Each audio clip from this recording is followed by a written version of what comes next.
ஒரு குடிசை வீட்டில் வாழ்ற ஒரு மனுஷனுக்கு தன்னோட குடும்பத்துக்கு ஒரு அழகான வீடு கட்டி கொடுக்கணும்னு ஒரு ஆசை. கிட்டத்தட்ட 20 வருஷமா கொஞ்சம் கொஞ்சமாக பணத்தை சேர்த்து வச்சு ஒரு வீட்டை கட்டுறாரு. கட்டி முடிச்சதுக்கப்புறம் சுற்றி இருந்த அவரோட ஃப்ரெண்ட்ஸ் ஃபேமிலி எல்லாத்தையும் இன்வைட் பண்ணி ஒரு ஃபங்க்ஷன் கண்டக்ட் பண்ணுறாரு. அந்த ஃபங்க்ஷனுக்கு வந்தவங்களுக்கு எல்லாத்துக்கும் ஸ்வீட்ஸ் வாங்குறதுக்காக கடைக்கு போகிறாரு. போன நேரத்தில் அவரோட வீட்டுக்கு பக்கத்தில் ஒரு நிலநடுக்கம் ஏற்படுது. அந்த நிலநடுக்கத்தில் அவர் கட்டின வீடு தரமட்டமாக நொறுங்குது. அதை பார்த்து அவரோட ஃப்ரெண்ட்ஸ் ஃபேமிலி எல்லாரும் கண்ணீர் விட்டு அழுக ஆரம்பிக்கிறாங்க. போனவர் திரும்பி வந்து பார்க்குறாரு. திரும்பி வந்து பார்க்கும்போது அவர் கட்டின வீடோட தடயமே இல்லை, தரமட்டமாக நொறுங்கி போய் கிடக்குது. இருந்தாலும் அவர் வாங்கின ஸ்வீட்ஸ் எல்லாத்தையும் கொஞ்சம் கொஞ்சமாக எல்லாத்துக்கும் கொடுக்க ஆரம்பிக்கிறாரு. உடனே இதை பார்த்து இவரோட ஃப்ரெண்டு கோவப்பட்டு இவர்கிட்ட வந்து, உனக்கு என்ன பைத்தியம் பிடிச்சிருச்சா, நீ கட்டின வீடு இப்படி தரமட்டமாக நொறுங்கி போய் கிடக்குது, நீ எல்லாத்துக்கும் ஸ்வீட்ஸ் கொடுத்துட்டு இருக்க அப்படின்னு சொல்லி கேட்குறாரு. உடனே இவர் சிரிச்சுக்கிட்டு பதில் சொல்றாரு, இப்போ நீ இங்கே நடந்த சம்பவத்தோட நெகட்டிவான விஷயங்களை பார்க்குற, ஆனால் இங்கே நடந்த பாசிட்டிவான விஷயத்தை நினச்சி நான் சந்தோஷப்படுறேன் அப்படின்னு சொல்லி சொல்றாரு. இன்னைக்கு நான், என்னோட மனைவி, என்னோட குழந்தைகள் எல்லாமே உயிரோடு இருக்கும்.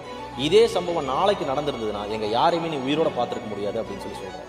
த moral of the story is, நாம் ஏதோ ஒன்றை இழந்து கொண்டிருக்கின்றோம் என்று நினைக்கும் நேரத்தில் கூட ஏதோ ஒன்றை அடைந்து கொண்டுதான் இருக்கின்றோம். அது நாம் அடுத்த நிமிடம் இழுத்துவிடும் மூச்சாக கூட இருக்கலாம்.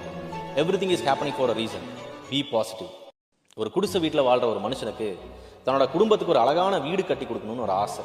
கிட்டத்தட்ட 20 வருஷமா கொஞ்சம் கொஞ்சமாக பணத்தை சேர்த்து வச்சு ஒரு வீட்டை கட்டுறாரு. கட்டி முடிச்சதுக்கப்புறம் சுற்றி இருந்தவரோட ஃப்ரெண்ட்ஸ் ஃபேமிலி எல்லாத்தையும் இன்வைட் பண்ணி ஒரு ஃபங்க்ஷன் கண்டக்ட் பண்ணுறாரு. அந்த ஃபங்க்ஷனுக்கு வந்தவங்களுக்கு எல்லாத்துக்கும் ஸ்வீட்ஸ் வாங்குறதுக்காக கடைக்கு போகிறாரு. போன நேரத்தில் அவரோட வீட்டுக்கு பக்கத்தில் ஒரு நிலநடுக்கம் ஏற்படுது. அந்த நிலநடுக்கத்தில் அவர் கட்டின வீடு தரமட்டமாக நொறுங்குது. அதை பார்த்து அவரோட ஃப்ரெண்ட்ஸ் ஃபேமிலி எல்லாரும் கண்ணீர் விட்டு அழுக ஆரம்பிக்கிறாங்க. போனவர் திரும்பி வந்து பார்க்குறாரு. திரும்பி வந்து பார்க்கும்போது அவர் கட்டின வீடோட தடயமே இல்லை, தரமட்டமாக நொறுங்கி போய் கிடக்குது. இருந்தாலும் அவர் வாங்கின ஸ்வீட்ஸ் எல்லாத்தையும் கொஞ்சம் கொஞ்சமாக எல்லாத்துக்கும் கொடுக்க ஆரம்பிக்கிறாரு. உடனே இதை பார்த்து இவரோட ஃப்ரெண்டு கோவப்பட்டு இவர்கிட்ட வந்து, உனக்கு என்ன பைத்தியம் பிடிச்சிருச்சா, நீ கட்டின வீடு இப்படி தரமட்டமாக நொறுங்கி போய் கிடக்குது, நீ எல்லாத்துக்கும் ஸ்வீட்ஸ் கொடுத்துட்டு இருக்க அப்படின்னு சொல்லி கேட்குறாரு. உடனே இவர் சிரிச்சுக்கிட்டு பதில் சொல்றாரு, இப்போ நீ இங்கே நடந்த சம்பவத்தோட நெகட்டிவான விஷயங்களை பார்க்குற, ஆனால் இங்கே நடந்த பாசிட்டிவான விஷயத்தை நினச்சி நான் சந்தோஷப்படுறேன் அப்படின்னு சொல்லி சொல்றாரு. இன்னைக்கு நான், என்னோட மனைவி, என்னோட குழந்தைகள் எல்லாமே உயிரோடு இருக்கும். இதே சம்பவம் நாளைக்கு நடந்திருந்ததுன்னா எங்க யாரையுமே நீ உயிரோட பார்த்துருக்க முடியாது அப்படின்னு சொல்லி சொல்றேன்.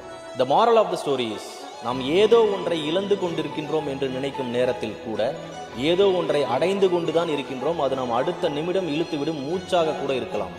Everything is happening for a reason. Be positive.